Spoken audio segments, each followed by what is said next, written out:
அன்பு உறவுகளுக்கு என் இனிய வணக்கம். நான் உங்கள் கலை. இப்போது ஒரு சிறு கதை ஒன்றை கேட்கலாமா? வாருங்கள். முள் மேல் அமர்ந்திருப்பது போல் இருந்தது லட்சுமிக்கு. கிளம்பும் நேரத்தில் ஏன்தான் இப்படி மீட்டிங் வச்சு கழுத்தை அறுக்குறாங்கன்னு தெரியலையே. கடவுளே, இது முடிஞ்சதும் நான் நடந்து காந்திபுரம் டவுன் பஸ் ஸ்டாண்டு போய் பஸ்ஸை பிடிச்சி வடவள்ளி போகிறதுக்குள்ள வீட்டில் என்ன கந்தர்கோலம் ஆகுமோ சாமி. அவள் முகத்தில் கவலை ரேகைகள் ஓடின. அதை கண்டு அவளுடைய தோழி, நான் இருக்கேன், கவலைப்படாதே என பக்கத்தில் அமர்ந்திருந்த கீர்த்தனா லட்சுமியின் கைகளை ஆதரவாக பிடித்து அழுத்தினாள். அக்கவுண்ட்ஸ் ஆஃபீஸர் சொல்வது எதுவும் லட்சுமியின் காதில் விழவில்லை, புரியவும் இல்லை. மீட்டிங் முடிந்ததற்கு அடையாளமாக அனைவரும் எழுந்து நிற்க பரபரவென தன் கைப்பையை எடுத்து நடந்தாள் லட்சுமி. அவளுடைய தோழியும் அவளுக்கு இணையாக ஓடி வந்தாள். லட்சுமி, ஏன் இப்படி கவலைப்பட்டு ஓடுற? குழந்தைய பார்த்துக்க மாமியார் வீட்டில் இருக்காங்கல்ல. 2 வீலரில் உன்னை சாய்பாபா காலனியில் நானே விட்டுறேன். அங்கேருந்து நீ பஸ்ஸில் போயிடு என்றாள் கீர்த்தனா. இது வேற விவகாரம் கீர்த்தி.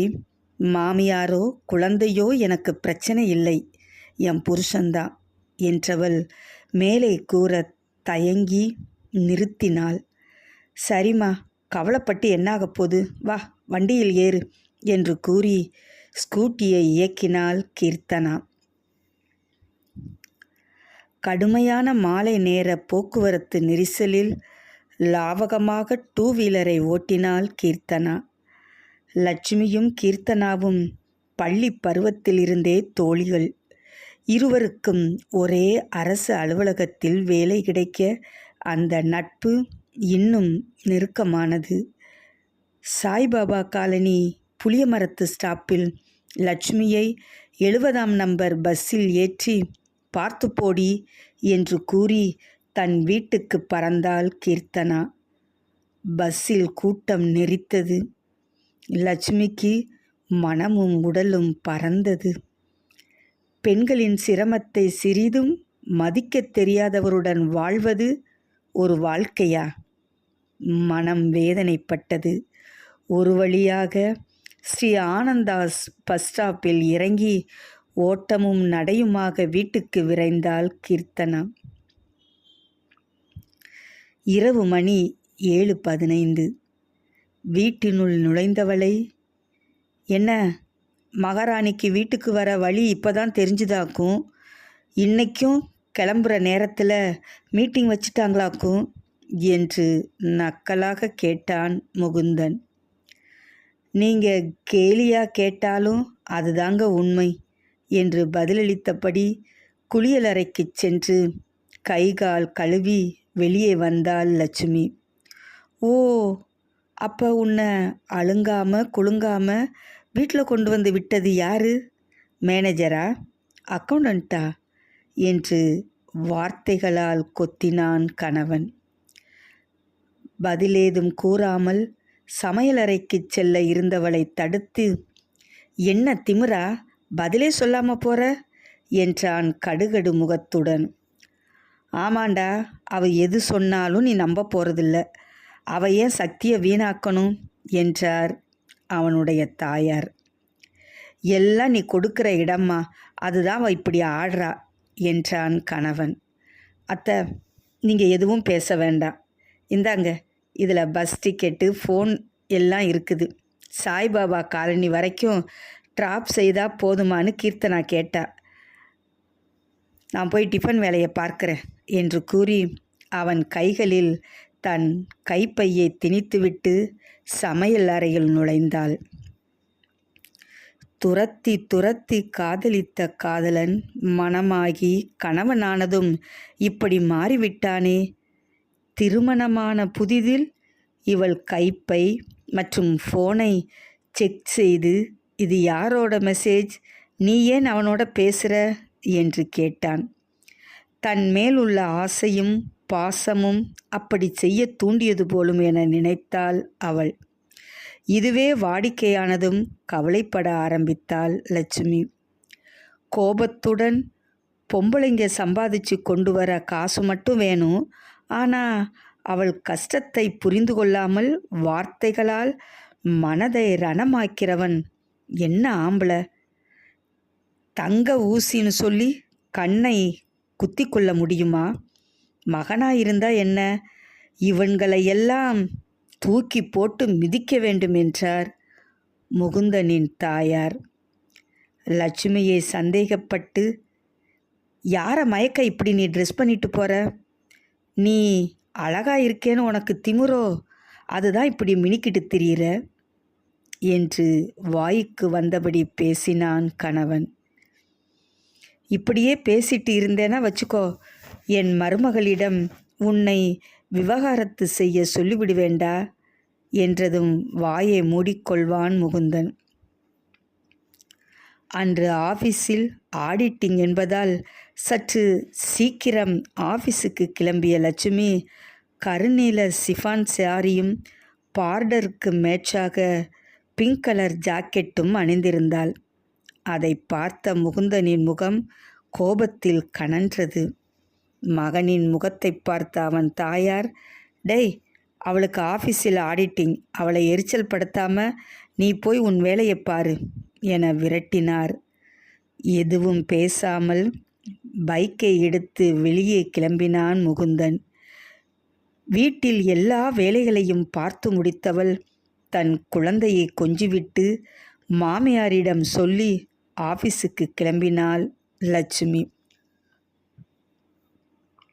வேகமாக நடந்து வந்து பஸ்ஸை பிடித்தவள், 8 மணிக்கே இவ்வளவு கூட்டமாக இருக்கே, கூடிய சீக்கிரம் வண்டி ஒன்று வாங்கிட வேண்டியதுதான் என நினைத்து கொண்டாள் லட்சுமி. பஸ் ஒரு வளைவில் திரும்பிய போது லட்சுமியின் அருகில் நின்றிருந்தவன் சாய்ந்து அவள் இடுப்பை தடவி லேசாக கிள்ளினான். லட்சுமிக்கு வந்த ஆத்திரத்தில், டேய் நாயே, நான் நெருப்புடா என கத்திக்கொண்டே செருப்பை கழற்றி அவன் முதுகில் 2 போடு போட்டாள். அதற்குள் பஸ்ஸில் இருந்தவர்கள், என்னம்மா, என்ன ஆச்சு என்றபடி சூழ்ந்து அவனை தரும அடி அடிக்க ஆரம்பித்தனர். பஸ்ஸில் சற்று தள்ளி அமர்ந்திருந்த லேடி எஸ்ஐ லட்சுமிக்கு தெரிந்தவர். என்ன மேடம், ஈவ் டீசிங்கா என்று கேட்டபடி எழுந்து வந்தார். கோபத்துடன், பொம்பளைங்கன்னா அவ்வளவு இலக்காரமா?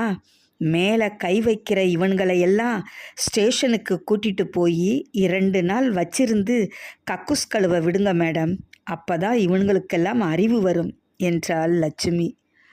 அவனை கெட்டியாக பிடித்த எஸ்ஐ பஸ்ஸில் இருந்து இறங்குவதற்கு முன் லட்சுமியிடம், ஸ்டேஷனுக்கு வந்து ஒரு புகார் கொடுங்க மேடம் என்றார். மேடம், எனக்கு ஆஃபீஸில் ஆடிட்டிங், அதனால் மதியம் வருகின்றேன் ப்ளீஸ் என்றாள் லட்சுமி. ஆஃபீஸுக்கு வந்த லட்சுமி வேலையில் மூழ்கினாள். மதியம் லட்சுமிக்கு ஃபோன் செய்தார் எஸ்ஐ.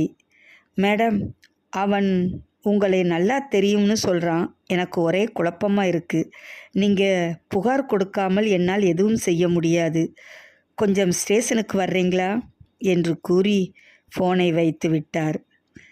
எந்த ஒரு மனக்குழப்பமும் இல்லாமல் ஸ்டேஷனுக்கு வந்தாள் லட்சுமி. மேடம், இவன் உங்களை, அவள் என் மனைவின்னு சொல்கிறான் என்றார் எஸ்ஐ. திகைத்தது போல முகத்தை வைத்து கொண்டு, ஐயோ, அவர் பஸ்லேயே வரமாட்டாரே என்றாள் லட்சுமி. அங்கு போலீசாரிடம் அடி வாங்கி தொங்கிய முகத்துடன் அமர்ந்திருந்த முகுந்தனை பார்த்து, என்னங்க நீங்களா என்று அதிர்ந்தாள். பின் எஸ்ஐயிடம், மேடம், இவர் என் கணவர்தான். காலையில் நான் ஆஃபீஸ் போகிற பதற்றத்தில் இருந்ததால் யார் என்னன்னு பார்க்கல, மேலே கை வச்சதும் டப்புன்னு அடிச்சிட்டேன். ஏங்க நீங்களாவது ஒரு குரல் கொடுத்துருக்கலாமே என்றாள். பாவம், அவரை நாங்களும் 2 தட்டு தட்டிவிட்டோம். சரி, வீட்டுக்கு கூட்டிகிட்டு போய் ஒத்தடம் கொடுங்க என்றார் எஸ்ஐ. நீ ஆஃபீஸ் போமா, உனக்கு ஆடிட்டிங்னு சொன்னேன்ல, நான் வீட்டுக்கு போய்க்கிறேன் என்ற முகுந்தன் முகத்தில் தன் பழைய காதலனை பார்த்தாள் லட்சுமி. சரிங்க என்ற லட்சுமி ஆட்டோ பிடித்து முகுந்தனை ஏற்றி வீட்டுக்கு அனுப்பி வைத்தாள். ஆபீஸுக்கு வந்த லட்சுமி தன் மாமியாருக்கு போன் செய்தாள்.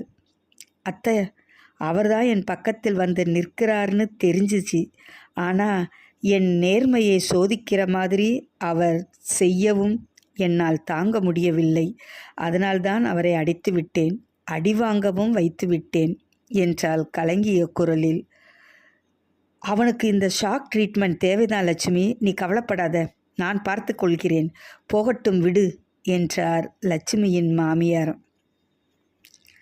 ஆட்டோவில் வீட்டுக்கு வந்து கொண்டிருந்த முகுந்தனோ, லட்சுமி தெரிஞ்சு அடித்தாலோ தெரியாமல் அடித்தாலோ, ஆனால் அவள் உண்மையாகத்தான் இருக்கிறா.